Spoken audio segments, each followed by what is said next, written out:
Praise the lord. దేవునికి స్తోత్రాలు. నేను pastor Ratna Maitra from praise God ministry. ఈ రోజున యేసయ్య మన కోసం ఏం వాగ్దానాన్ని ఏర్పాటు చేశారో ఒక్కసారి చూద్దాము. సామెతలు 19వ అధ్యాయము 23వ వచనము. యెహోవా యందు భయభక్తులు కలిగి ఉండుట జీవ సాధనము, అది కలిగిన వాడు తృప్తుడై అపాయము లేకుండా బ్రతుకును. దేవునికి స్తోత్రాలు.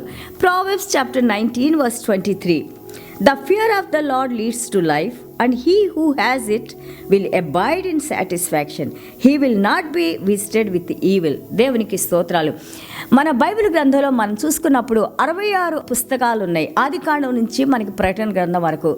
మనకి పాత నిబంధనలో 39 గ్రంథాలు ఉన్నాయి. అలాగే మనం చూస్తుంటే నూతన నిబంధనలో మనకి 27 పుస్తకాలు ఉన్నాయి. ఇవన్నీ కూడా పుస్తకాలు మనం చూస్తున్నప్పుడు ప్రతి ఒక్క అధ్యాయంలో కూడా వాట్ వి రీడ్ ఈజ్ దేవుని యందు ఎవరికైతే భయభక్తులు కలిగి ఉంటారో, దేవుని మాట యందు విశ్వాసం ఉంచి దానికి విధేయత చూపిస్తారో వారి జనరేషన్స్ ఆశీర్వదించబడి అని బైబిల్ గ్రంథంలో ఉన్న ప్రతి ఒక్క భక్తులు కానీ ఈ రోజు వరకు దేవునికి సేవ చేస్తున్న భక్తుల్లో ఎవరికైతే దేవుని యందు భయభక్తులు ఉన్నాయో వారి పిల్లలు కానీ లేదా వారి కుటుంబాలు కానీ లేదా వారు కానీ జీవితంలో దేవునితో నడిచిన వారికి ఎలాంటి లోటు ఎలాంటి కొదవ లేదని మనము నేర్చుకుంటా ఉన్నాము.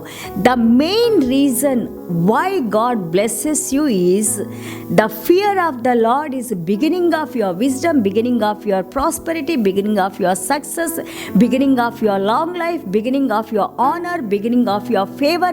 దేవుని యందు భయభక్తులు కలిగి ఉండటం నీకు అది దేవుని యొక్క కృప, కటాక్షము, దీర్ఘాయుషువు, మంచి ఆరోగ్యము, అలాగే నీ జీవితంలో విజయాలు, నీ పిల్లల జీవితాల్లో విజయాలు, అలాగే నీకు ఎక్కువ కాలం నువ్వు జీవించాలంటే రిమెంబర్ దేవుని యందు భయభక్తులు కలిగి ఉండుట. అంటే దేవుని యందు భయభక్తులు కలిగి ఉండటం అంటే చేతులు కట్టుకొని ఇలాగ నిలబట్టవని కాదు. దేవుని యందు భయభక్తులు అంటే ఆ చదివిన వాక్యానికి లోబడి వాక్య ప్రకారం నువ్వు జీవించాలో నువ్వు నిర్ణయించుకొని దాని ప్రకారం నడిచినప్పుడు నువ్వు దేవుని హృదయాన్ని ఎంతగానో ఆనందింపజేసిన వానిగా ఉంటావు.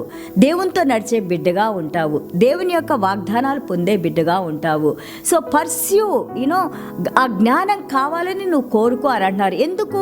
యేసయ్యలో దేవుని జ్ఞానం ఉంది. ఎవరైతే యేసయ్యని తెలుసుకుంటారో ఆ దేవుని జ్ఞానం మనల్ని నడిపిస్తూ ఉంటుంది. దేవుని జ్ఞానంలో మంచి చెడులు మనకి తెలిసే ఆ యొక్క డిజర్నింగ్ స్పిరిట్ ఉంది. పరిశుద్ధాత్మ దేవుడు ఎప్పుడు కూడా నిన్ను మంచి వైపు నడిపించడానికి నీ హృదయంలో నా పరిశుద్ధాత్మ దేవుడు నీకు సహాయం చేసి నడిపిస్తూ ఉంటారు. But what you need to do is when you are reading the word of God, Bible చదివేటప్పుడు ఒబే ద వర్డ్, వాక్యానికి విధేయత చూపించాలి, క్రమశిక్షణలో ఉండాలి, ఆ వాక్యానుసారంగా నేను జీవించాలి, నా ప్రభు హృదయాన్ని నేను సంతోషపరచాలి అనుకున్న వాళ్ళు ఎంతగానో ఆశీర్వదించబడతారని ఈ యొక్క సామెతలో మనం నేర్చుకుంటా ఉన్నాము. వర్క్ నువ్వు దేవుని కార్యాలు చెయ్యి లేదా దేవుని పరిచారకులుగా ఉండు. ఏ పని నువ్వు చేసినా కానీ అందులో దేవుని నువ్వు జ్ఞాపకం చేసుకోవాలి. మంచిని చేసే బిడ్డగా ఉండాలి. వాక్ విత్ గాడ్, దేవునితో నువ్వు నడుస్తూ ఉండాలి. అబ్రహాం గారు వాక్డ్ విత్ గాడ్. అలాగే Enoch he walked with God. All the great men of God, Moses గారు, అబ్రహాం గారు, ఇస్సాక్ గారు, యాకోబు గారు, అలాగే యోసేపు, వీళ్ళందరూ కూడా దేవునితో నడిచిన వారందరూ కూడా దేవుని హృదయాన్ని తెలుసుకొని ఆ జ్ఞానంలో నడిచారు కాబట్టి ఎంతగానో ఆశీర్వదించబడ్డారు. ఈ రోజు వరకు నువ్వు నేను వాళ్ళ గురించి మాట్లాడుకుంటా ఉన్నాము. వాళ్ళ ద్వారా మనం ఎంతగానో నేర్చుకుంటూ ఉన్నాము.